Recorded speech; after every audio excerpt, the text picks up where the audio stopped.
보면서 설명을 드리겠습니다. 레위 자손들은 크게 세 개의 집안으로 나누어지는데요. 하나는 게르손이고, 하나는 고핫 자손이고, 하나는 무라리 자손이에요. 다 레위 지파에 속하는 자손들입니다. 그 중에서 지난 시간에는 고핫 자손, 그러니까 모세와 아론에 해당되는 고핫 자손들이 회막에서 봉사할, 그러니까 30세 이상 된 자들로 이제 이동할 때 얘기예요. 이동하고 정착할 때 늘 그들에게 맡겨진 일이었어요. 그 일은 지금 여기 밑에 아론, 그리고 아론의 아들인 이다말이 감독을 해서 게르손 자손이나 무라리 자손들이 이 성막 봉사를 할 때에 감독을 아론의 아들인 이다말이 감독하더라라고 하는 내용이 있었고요. 위치를 보시면 성막을 중심으로 해서 동쪽으로는 유다, 이사갈, 스불론이 있었고, 또 서쪽으로는 게르손 지파, 그리고 북쪽에는 무라리 지파가 있었습니다. 그러니까 성막을 중심으로 4개의 구역으로 나누어지고, 각각 성막과 이스라엘 3개의 지파 그 중간에는 항상 레위 지파가 있었다라고 하는 내용이고요. 이 진행할 때, 광야에서 행군할 때의 그 순서가 앞에 유다, 이사갈, 스불론 지파가 맨 먼저 진행을 하고요. 법궤는 처음부터 진행했던 게 아니라 특별한 경우가 있을 때 앞에서 진행했다라고 말씀을 드렸어요. 그렇게 보면 유다, 이사갈, 스불론이 맨 앞으로 가고, 그 다음에 이제 장막에 해당되는 성막입니다. 성막에 해당되는 법궤나 뭐 등잔대나 떡상이나 이런 것들은 이 고핫 자손들이 따로 챙기게 되어 아론의 자손들이 챙기고, 그 나머지 이제 지성소 또는 성소의 뭐 천막이나 이런 것들은 그 게르손 지파가, 그리고 이제 그 테두리를 치는 기둥이라든지 이 널판이라든지 이런 것들은 좀 무거운 것들이에요. 이런 것들은 무라리 자손들이 챙겨서 두 번째 이동을 하고, 그 다음에 이제 르우벤, 시몬 각 지파가 이동하고, 그 다음에 고핫 자손과 성물들, 법궤라든지 향단이라든지 떡상이라든지 이런 것들이 그 다음 이동을 하고, 나머지 이제 6지파가 이동한다라고 보시면 됩니다. 글씨가 좀 작아서 제가 한번 그 출애굽기 할 때 보여드렸던 거예요. 출애굽기 26장에는 이 부분이 구체적으로 나와 있고요. 오늘 말씀에는 성막의 널판지가 몇 개인지, 지성소나 성소에 지금 이렇게 보이시잖아요. 널판지가 있고 그 널판지에 이렇게 천을 덧대거든요. 근데 이런 것들에 대해서 구체적으로 얘기하지 않아요. 그러니까 그게 목적이 아니라는 거예요. 그게 목적이 아닌데, 일단은 이렇게 생겼다고, 지성소와 성소, 성소와 지성소가 이렇게 구분된다라는 것, 위치와 함께 보여드리려고 가지고 왔고요. 그 다음에 이제 이거를 간단하게 이렇게 말씀을 드리면, 이 전체가 성막입니다. 전체가 성막이고, 오른쪽 동쪽이 출입문이 되고, 들어오자마자 번제단이 있어요. 그리고 위에는 이 도사라는 장소가 위쪽에 있었고, 이 경사로라는 것은 법궤가 바닥에 놓여진 게 아니라 법궤를 이렇게 밑에서 띄웠어요. 단을 쌓아서 흙이라든지 이런 돌을 같이 해서 단을 쌓았기 때문에 경사가 이렇게 지어져 있었어요. 그 다음에 이제 그 옆에 물두멍, 손 씻는 곳이에요. 바다라고 하는 놋대야가 있고, 거기서 손을 씻고 이제 작게 보이는 사각형 상자죠. 거기에서 조금 더 넓은 지역이 성소고, 더 작은 지역이 법궤가 들어가 있는 지성소가 됩니다. 이걸 조금 더 키워보면 성막의 전체의 길이는 50m가 되고요. 그 다음에 이 지성소와 성소의 길이를 합하면 15m 정도가 됩니다. 보이시죠? 높이, 성막의 높이는 약 5m 정도. 한번 머리로 한번 그려보세요. 성막의 높이는 5m고 뜰의 기둥의 높이는 2.5m 정도 됩니다. 그러니까 뜰의 기둥보다 이 성막의 높이가 더 높다는 얘기죠. 약 2배 정도가 더 높으니까 밖에서 보면 성막이 보이겠죠. 지성소와 성소가 보이겠죠. 높다는 얘기고요. 제가 빨간색으로 동그라미를 쳐놨는데 이 성소에 들어가는 입구 쪽에 이렇게 기둥을 세웠는데 그 기둥이 들어갈 때는 5개고 또 지성소로 들어갈 때, 그러니까 성소와 지성소 사이에 기둥들이 있고 그 기둥에다가 천막을 이렇게 치는 거예요. 휘장을 치는 거예요. 커튼이라고도 말하는데 이게 숫자가 좀 다르다. 그래서 4개의 기둥이고 앞쪽은 5개의 기둥이다라는 그 얘기입니다. 이제 간단하게 보시면 이렇게 생겼고요. 이 위쪽이나 북쪽이나 남쪽의 그 전체 이 성막의 이 뜰을 차지하는 전체 바깥으로 해서 그 20개의 널빤지가 있어요. 이렇게 생겼고 이건 성막이에요. 성소 지성소입니다. 이 성소를 덮개를 이렇게 씌운다는 식으로 지금 보여드린 거예요. 덮개를 이렇게 덮어서 밑으로 해서 말뚝을 땅에다가 이렇게 박았다라고 하는 표시고요. 일단은 성소의 덮개가 4개예요. 첫 번째 덮개가 이제 삼색 실을 써서 덮고요. 요거 한번 보여드릴게요. 지금 이게 지금 덮개가 4개가 있는 거고, 이걸 어떻게 그 제사장이 지금 앞쪽에 나와 있는데 성소에 들어가는 입구에 그 커튼이 쳐져 있죠. 그리고 지성소에 들어가는 입구에 또 하나의 커튼이 쳐져 있죠. 다 삼색 실을 써놨는데 그러니까 지성소 안쪽에 지성소에 들어가는 쪽에 커튼에는 구룹이 새겨져 있어요. 그리고 바깥쪽에 성소의 출입구가 되는 앞쪽에 기둥이 5개가 있다 그랬는데 거기에 쳐진 커튼은 삼색실을 쓰긴 했는데 그룹이 없어요. 그러니까 구별한 거예요. 그룹이 있는 것은 안쪽 지성소에 들어가는 입구의 커튼이고 바깥쪽에는 삼색실을 쓰긴 하지만 그룹이 없다 라고 하는 차이입니다. 여기 설명이 다 있어요. 근데 이 설명으로 이게 잘 안 보일 것 같아서 나중에 책이 나오면 흑백이긴 하지만 책에는 이 그림들이 다 들어갈 거예요. 그러니까 그때는 보시도록 하고요. 지금 설명드리기 위해서 이렇게 했습니다. 뭐 길이까지는 구체적으로 보지 않으셔도 되겠고요. 하여튼 4개의 덮개가 성소에 4개의 덮개가 이렇게 덮였다. 순서대로 해야 됩니다. 그러니까 덮개를 둘둘둘 마르려면 맨 바깥쪽에 있는 것부터 해달 또는 해달 가죽이라고 설명되는 맨 바깥쪽부터 둘둘둘 말아서 이동을 시켜야겠고, 덮을 때는 반대로 맨 처음에 맨 마지막에 개웠던 삼색 실로 만든 덮개를 먼저 덮어야겠죠. 그러니까 이런 순서들을 기억해야 돼서 각자 맡은 일이 있어요. 각자 맡은. 오늘 그 말씀을 잠깐 보면 3페이지 잠깐 보세요. 3페이지 보시면 표를 그냥 간단하게 적어놨어요.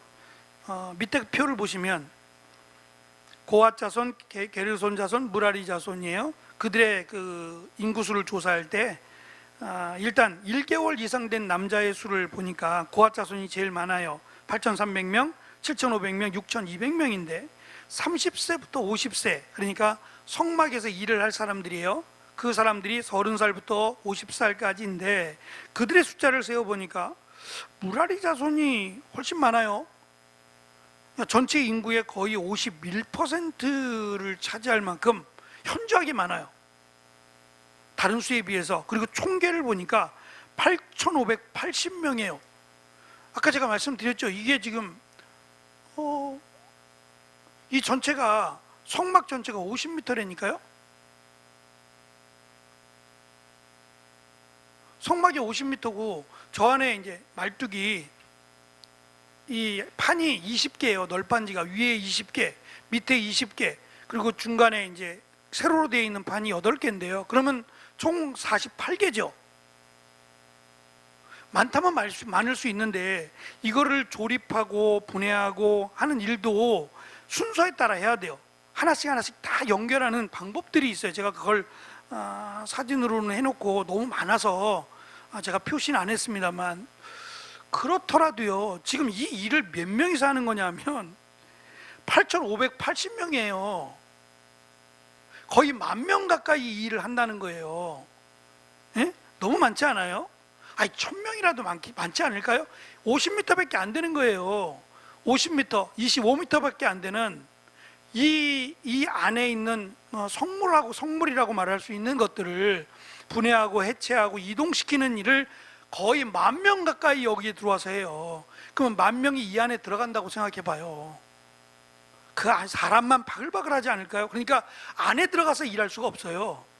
밖에서 해야 되는 거예요. 밖에서. 이 좁은 공간에서 10,000명이 들어간다 못 들어가요. 그러면 밖에서 아니면 순차적으로 고아자손들이 먼저 들어가서 그 일들을 하고 그것들을 자기들이 운반하는 것들을 가지고 나오면 그 다음에 이제 천을 작업하는 게르손 자손이 해야겠죠. 천을 떼어내고 하는 일들을 하고 나면 이제 뼈대들만 남아요. 그럼 나중에 맨 마지막에 이 무라리 자손들이 들어가서 이 기둥들을 해체하고 해체하고 분해해서 그것들을 이동하는 이 일들을 해야 되는 거예요. 그렇더라도 너무 많아요. 거의 10,000명 가까이가 하게 했다는 얘기는 각자들 맡은 일, 작은 일이라고 할지라도 그 일들을 맡겼다는 거예요. 의도적으로 말입니다. 의도적으로 뭐 이렇게 한 5,000명만 해도 아니 그보다 적어도 할 수는 있어요. 그러니까 하나님은 의도적으로 레위 지파 자손들이 자그마한 일 하나라도 이것을 딱 맡아서 실수하지 않도록 철저하게 그 일을 할 수 있도록 그것을 다 하나씩 하나씩 맡기셨다 그랬어요. 나중에 이제 예루살렘 성전을 재건할 때 가지고 온 이스라엘 백성들이 가지고 왔던 느헤미야서에 보면 나오죠. 가지고 왔던 그 자기들이 바친 물건들이 있고 또 그것을 맡은 사람들의 이름들이 각각 나와요. 우리는 그걸 잘 모르겠는데 아니 이렇게까지 해야 되나? 심지어 우리식으로 설명하면 숟가락 젓가락 갖고 온 사람들까지 해야 되나? 랄 정도로 아주 구체적으로 그 사람들의 이름을 다 불러줘요.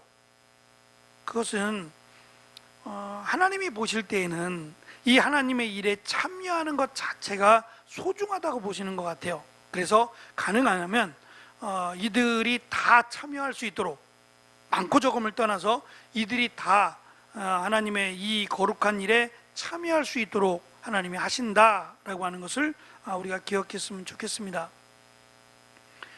이거는 이제 성소 덮개가 있는 상태에서 성소를 보여준 거예요. 4개의 덮개가 이렇게 씌워졌죠. 그러니까 굉장히 어두울 거예요. 그 안에 들어가면 굉장히 어둡죠. 그래서 24시간 그 향단이 아니라 등잔대에 24시간 동안 계속 등잔대에 불을 켜놓는 것은 안 그러면 뭐 칠흑같이 어두워요. 4개가 덮여 있으니까 햇볕이 들어가겠어요? 그러니까 그런 면에서 등잔대에 불을 켜놓았다라는 것도 이해가 될 수 있습니다. 네, 오늘 내용 보시면서 간단하게 설명드릴게요. 제가 그림으로는 이미 다 말씀을 드렸고요. 구체적인 것들은 이 민수기에서는 기록이 없어요. 그러니까 오늘 말씀에서 이들이 어떻게 했는지 방법들이 나와야 되는데 우리가 레위기서를 볼 때에도 구체적으로 이걸 어떻게 하라는 거지? 라고 하는 방법이 없었죠. 그러니까 레위인들에게 준 말씀이 아닌 것처럼 보여진다 그랬잖아요. 그러니까 여기도 지금 레위지파 사람들이 하는 거예요. 레위지파 사람들의 임무인데 이 사람들이 어떻게 해야 되는지에 대한 매뉴얼이 없어요. 아니 그거 갖고 안 돼요. 그들의 매뉴얼이 있을 거란 말이에요. 하나님이 모세에게 주실 때에 이걸 조립할 때는 어떠한 식으로 해라, 분해할 때는 반대로 어떻게 해라 라고 하는 매뉴얼이 분명히 있었을 거예요. 근데 그 매뉴얼은 민수기에 나오질 않아요. 그러니까 몰랐다는 얘기가 아니라 아무렇게나 해도 된다 이런 말이 아니라는 거예요. 이것은 민수기 자체가 이스라엘 백성 전체에게 주신 말씀이라는 거예요. 그래서 레위인들이 알아야 될 레위인들만의 매뉴얼은 여기 두지 않았다는 거예요. 그러니까 이스라엘 백성 전체가 기억하고 알아야 될 것들을 중심으로 민수기에 기록했다라고 보시면 되겠습니다. 1페이지 중간에 있는 것은 이제 그 휘장들에 대한 설명이에요. 4가지 종류로 덮었다라고 하는, 성소를 덮었다라고 하는 설명이고요. 2페이지에 가시면 이제 게르손 자손들이 해야 될 일을 설명하는데 들어갈 때 출입구가 되는, 그러니까 성소의 외부 커튼 그리고 성소와 지성소의 내부 커튼, 이 2개를 지금 설명하고요. 이 커튼에는, 그러니까 이 들어가는 성소에 들어가는 커튼에는 그룹이 없었다. 아까 말씀드린 그 내용입니다. 게르손 자손들은 커튼과 천들을 제거해서 포장하면 마지막으로 무라리 자손들이 와서 성막의 기둥들, 그러니까 말뚝을 다 박아놨으니까 말뚝을 다 빼고 그 말뚝들을 챙기고 말뚝을 이어주는 끈을 챙기고 그 다음에 이 판들을 챙기는 일들을 순차적으로 각각 순서에 따라서 그 일들을 해서 운반했다는 얘기입니다. 성막의 기둥들에 대해서는 출애굽기 26장에 자세하게 언급되어 있습니다. 그리고 이것에 대해서 아론의 아들인 이다말이 감독했다라고 하는 내용입니다. 무라리 집안이 맨 마지막에 등장을 합니다. 그 마지막인 것은 이들이 맡은 역할 때문에 그래요. 그러니까 가장 먼저 성막을 분해할 때 가장 먼저 해야 되는 일이 법궤, 향단, 또 등잔대, 떡상, 이걸 먼저 해야 되잖아요.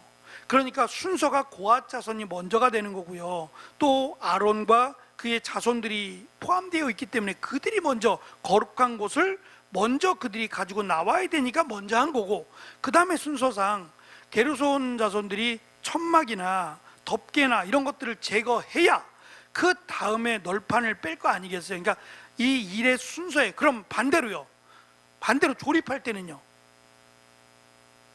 법궤가 먼저 들어가겠어요? 법궤가 나중에 들어가겠어요? 나중에 들어가겠죠. 그죠? 아무렇게나 법궤를 먼저 놓고 거기에 맞춰서 하나? 그런가? 일단 법궤를 빼고 나머지는, 덮개는 골조를 세워야 덮개를 덮을 거 아니겠어요? 그거는 분명히 맞죠. 근데 이제 먼저 조립할 때 법궤가 먼저 들어가느냐, 그러진 않을 것 같아요. 그러니까 지금 이들이 어디가 더 먼저고 어디가 더 어떤 서열을 정하는 이런 얘기가 아니라 그에 맡겨진 역할에 따라서 순서를 정했다는 얘기예요. 그리고 아까 말씀드린 3페이지에 있는 1개월 된 이상 남자와 30부터 50세 성막에 들어가서 일할 사람들, 이 나이를 계산해 보니까 이상하게 무라리 자손들이 훨씬 많죠. 다른 고앗이나 게르손 자손에 비해서 훨씬 많다. 왜 그럴까? 혹시 제가 3페이지 맨 밑에다 그렇게 써놨는데, 일단 무거워요. 이들이 감당해야 될 짐들이 무겁단 말이에요. 그러니까 혼자 못한다는 얘기예요. 왜냐하면 무게가 어떨지 몰라도 높아요. 성막이 아까 5m라 그랬잖아요. 판 하나가 2m 정도, 하나가, 아이고, 여기다 써놓지 않았는데,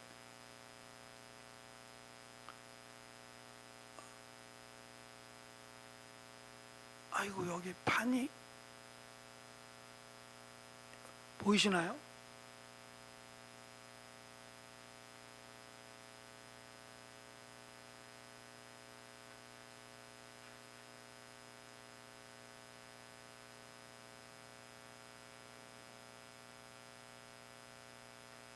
제가 큐비스하고 이거를 같이 안 해놔가지고, 여기 지금 보이시는 이게 지금 점들이, 여기 보이시는 점들이 다 기둥들이에요. 그 기둥 사이를 천막이라 그래야 되나요? 커튼은 아니니까 천막으로 다 친 거거든요. 기둥과 기둥 사이에는 천막으로 다 연결을 해놨고, 이 안쪽에는 성소는 보시면 이렇게 널판지가 있어요. 금색으로, 아카시아 나무에다가 금색을 칠한 널판인데, 이 높이가 5m라 그랬잖아요. 여기 보시면 성막의 높이가 5m나 되는 거예요. 그러니까 성막 그 하나가, 생각해 보세요. 5m라고 생각하면 무게는 둘째치고 이게 얼마나 천천히 움직이게 돼요. 나무인데요, 단단하더라도 아카시아 나무에다가 금을 칠한 건데 5m예요. 5m. 그러면 이거를 하나씩 다 분해하고 하는 일도 간단하지 않을 거란 말이에요. 그냥 갖다 딱딱딱 맞출 수 있는 게 아니거든요. 자석이 되어 있는 게 아니라 고리를 끼우게 돼 있어요. 이게 제가 그 그림은 지금 안 했는데 고리로 이렇게 다 잠금이 되게 돼 있단 말이에요. 그러니까 그렇게 따지면 이게 혼자 할 수 있는 일은 아니잖아요. 무라리 자손들이 혼자 해야 되는 게 아니라 판 하나에 몇 사람씩 달라붙어야 되는 일이에요. 일단은 길잖아요. 이 긴 거를 조립해 가지고 1m로 만들 수는 없는 거잖아요. 그러니까 무라리 자손들은 하나당 이 널판이라고 해야 되나요? 이 판 하나당 몇 사람씩 달라붙어서 움직여야 되니까 인원이 다른 거에 비해서, 다른 일들에 비해서 훨씬 많지 않을까?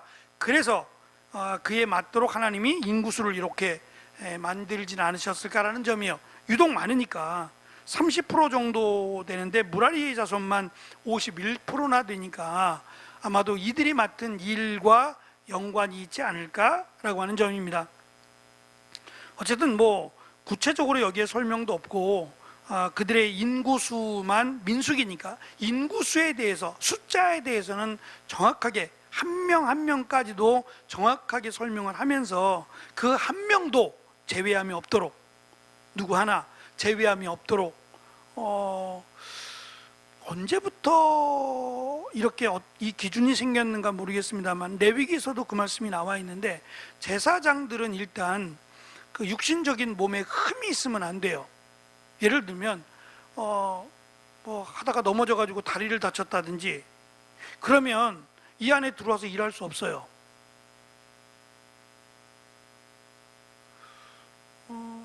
글쎄 요즘은 코로나 걸리면 일주일인데요. 일주일인데 제가 하경이한테 잠깐 물어봤어요. 너 코로나 걸리면 어떻게 되니? 이 지원금 아무것도 없어요. 아무것도 없는데 코로나 걸려서 일주일 격리하면 좋겠니? 안 좋겠니? 라고 물어봤더니 윤경자면 어떨 것 같아요? 코로나 걸려서 코로나 못 가요? 그러면 좋을 것 같아요? 안 좋을 것 같아요? 안 좋을 것 같아요? 집에서 일해야 돼요?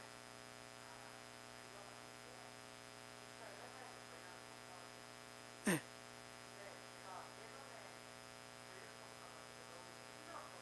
마음으로 심적으로 미안하고 그런 거죠. 하경이는 가택근무한대요. 집에서 일을 해야 된대요. 그게 더 불편한 거예요, 사실은. 그리고 몸도 아프고 여러 가지로 그냥 안 걸리는 게 속이 편하대요. 근데 또 어떤 분들은 이게 직업 따라 다르겠죠. 직장에 따라 다르겠지만 차라리 걸려서 일주일, 멀리는 못 가지만 가도 되잖아요. 코로나 걸리신 분들 다니시던데요. 마스크 쓰고 병원도 가시고 뭐 여기저기 가셔요. 그럼 맘 먹고 차 끌고 여행도 갈 거 아니에요. 그 추적 안 하시잖아요. 역학 조사 안 하죠. 아니, 절 보지 마시고 안 하잖아요. 그러니까 나쁜 맘을 먹으면 일주일이나 되는데 차 끌고 내가 원하는 곳을 막 다녀볼 수도 있는 거 아니에요. 이제 허락되면 몸이. 그러니까 이제 이런 부분에서 차라리 걸렸으면 좋겠다. 차라리 걸렸으면 좋겠네라고 생각하는 사람도 있을 수 있다는 얘기죠. 근데 만약에 지금 내가 다쳤어요. 다쳐서 뭐 인원이 많으니까 8,500명이 넘는데요.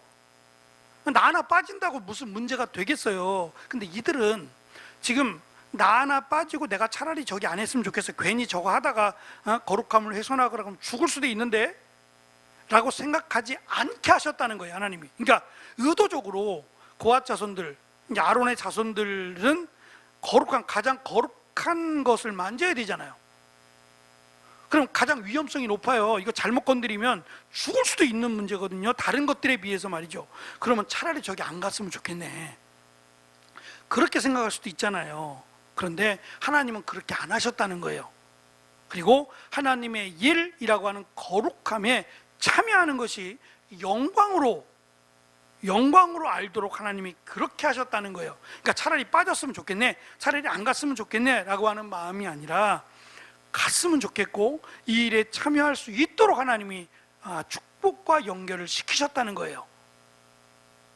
그래서 뭐 늘 그렇지만 교회의 일은 다 하나님의 일이잖아요. 역할이 다른 것 뿐이지 다 하나님의 일이에요. 그래서 어느 교회는, 제가 아는 목사님은 이렇게 의도적으로 그들의 사역을 돌리시는 분이 계세요. 그러니까 유초등부를 몇 년 하셨으면 중고등부를 올리거나 중고등부 몇 년 하시면 이렇게 계속 돌리시기도 해요, 교회가. 그래서 재정부를 맡으셨던 분들이 이것도 하고 이렇게 돌리시기도 하더라고요. 여러 가지 다양한 사역을 맡도록 한 것도 있고요. 자칫 터줏대감이 되지 않도록 하기 위한, 그래서 제일 이제 많이 가고 싶어하는 곳이 찬양대예요. 찬양대는 짧은 시간이지만 뭐 박수도 받잖아요. 어떤 교회는 뭐 아멘이라고 하지만 박수도 받죠. 또 노래 부르는 걸 싫어하시는 분들은 거의 없을 거예요. 다 좋아하니까 찬양대를 가시죠. 굳은 일도 없잖아요. 근데 교사는요, 힘은 힘대로 들고 인정도 못 받고 힘들고, 그러니까 교사 몇 년 하면 아우 나 쉬었으면 좋겠네 라고 하면 어디로 슬그머니 가냐면 찬양대 쪽으로 간다는 거예요. 그래서 이거를 의도적으로 찬양대 몇 년 하면 교사를 몇 년 하고, 교사를 몇 년 하신 분들은 이렇게 사역을 돌리기도 하신대요.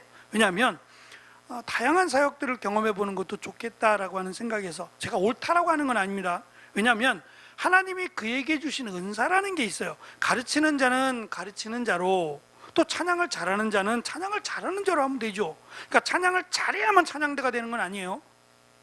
그러니까 성악가들만 찬양대 하는 건 아니잖아요. 내가 찬양이 좋아서라고 해도 찬양대 할 수 있는 것처럼. 그러나 어느 정도는 각자에게 주신 은사라는 게 있어서 이제 그거를 무시하면 안 되겠다라는 생각은 있어요. 그렇더라도 교회의 다양한 일들은 다 거룩한 일이고 하나님이 보시기에 하나님이 원하시는, 기뻐하시는 일이기 때문에 이러한 일들에는 말씀드린 것처럼 하나님의 은혜와 축복이 있다는 거예요. 그러니까 단순한 거룩해야 되고 두려움을 가져야 되고 하나님은 경외해야 되고 이런 마음들 뿐만 아니라 내가 하나님의 일을 함으로 말미암아 주시는 하나님의 영광이 있다는 거죠.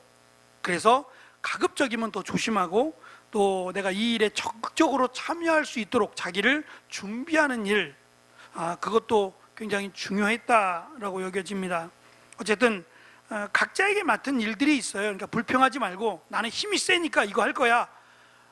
그것이 어느 정도 허락이 됐는지는 모르겠습니다만, 어쨌든 무라리 자손들은 무라리 자손들에게 해당되는 일을, 고앗 자손들은 고앗 자손들이 맡아야 될 일을, 그리고 게르손 자손들은 그들에게 맡겨준 일이 분명히 있었다는 거예요. 넘어들지 말라는 거예요.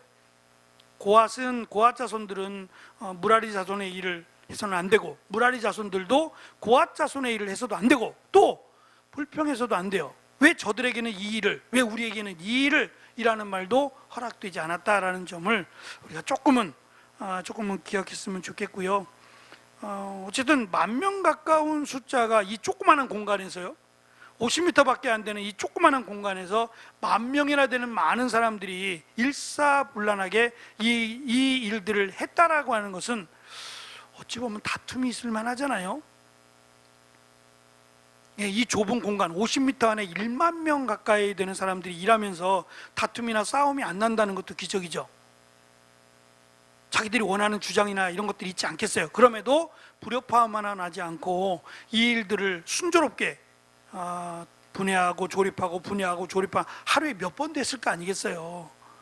이 일들을 했다라고 하는 면, 그리고 하나님이 이것을 하게끔 하셨다고 하는 면에서 대단한 일이고, 또 하나님께서 그렇게 이루어 가신다라고 하는 것도 중요한 것 같아요. 뭐 거기에 대해서 구체적으로 어떻게라고 하는 말은 없습니다만, 어쨌건 하나님이 이 일들을 통해서 이스라엘 백성들을 훈련시키시는 건 분명히 맞는 것 같아요.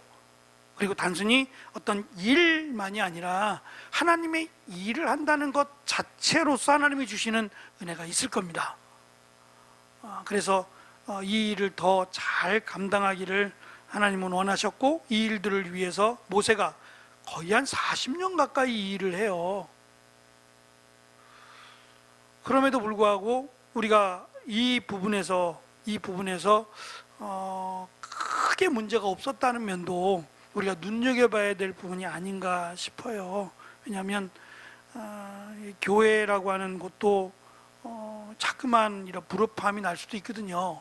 싸움은 아니더라도 서로 간의 의견 충돌이나 그런 것들이 있을 수 있는데, 하나님의 일을 맡은 레위인들이 이 일들을, 똑같은 일을 반복해서 계속하면서 분쟁이나 다툼이 없었다는 것은 어쨌든 그것을 통해서 하나님이 보여주시고자 하시는 하나님의 계획이 있다고 보여집니다. 그래서 오늘 민수기에는 이 부분이 구체적으로 제가 조금 이제 그림들을 가지고 했습니다만 구체적인 설명이 없어서 나중에 이제 요 그림들을 한번 보시면서 읽으시면 좋겠고, 나중에 책이 나오면 요 그림들을 같이 넣었으니까 살펴보시면서 뭐 구체적인 건 아니더라도 조금 더 이렇게 생겼구나, 성소가 이렇게 생기고 지성소가 이렇게 생겼구나라고 하는 것을 참고해서 보시면 성경이 조금 더 쉽게 이해가 되리라 생각을 합니다. 기도하겠습니다.